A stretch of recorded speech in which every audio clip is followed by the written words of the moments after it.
Chers amis dans le Seigneur, loué soit Jésus-Christ. Vous est-il déjà un jour arrivé de vous réveiller et de vous sentir que le monde s'écroule, que tout autour de vous va de mal en pis? C'est l'expérience d'une femme américaine, Sonny Jacobs, qui fut accusée d'un crime qu'elle n'avait pas commis. Elle fut emprisonnée et condamnée à mort. Ses propres enfants, un garçon de 10 ans et une fille de 6 mois, se sont retrouvés à la rue. Tout lui a été pris, bien qu'elle était innocente.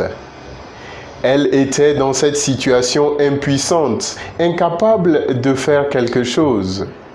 Bloquée entre les 4 murs de la prison, elle pensait que la liberté serait d'être dehors.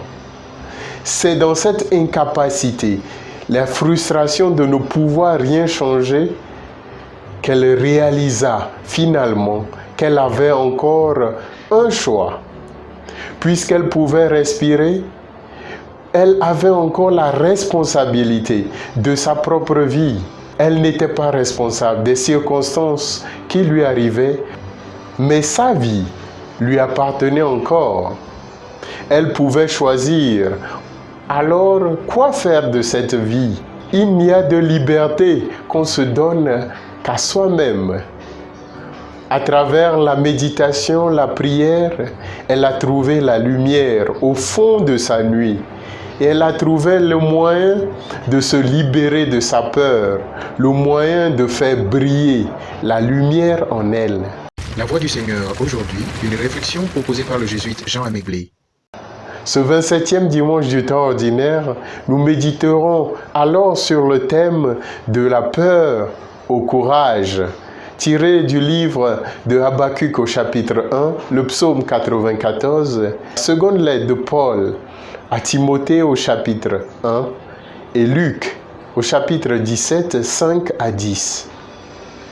Chers amis, Saint Paul en prison rappelle à son ami Timothée et à toi qui m'écoutes que le Seigneur a mis en toi et en moi un esprit de force, d'amour et de pondération. Nous ne pouvons pas être prisonniers du mal dans le monde.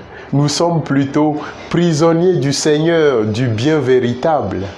Il arrive que certaines situations ou circonstances nous font arracher les cheveux, frapper du poing sur la table, provoquer nos frustrations, mais nous devons retrouver cette liberté seule que le Seigneur peut nous donner. La peur, la tristesse, le désespoir, l'impuissance peuvent être ces différents pagnes qui cachent la lumière en nous, mais nous devons petit à petit les enlever pour retrouver la force de Dieu mise en chacun d'entre nous. Il nous faut réveiller en nous les dons de Dieu qui dorment, quitter nos zones de confort et oser faire la différence. Faire la différence n'est possible que par la foi, cette confiance absolue que le Seigneur marche avec moi dans mon épreuve. Cette foi, dit Jésus, c'est comme cette graine de moutarde. Je dirais ce grain de sable, aussi petite que soit-elle.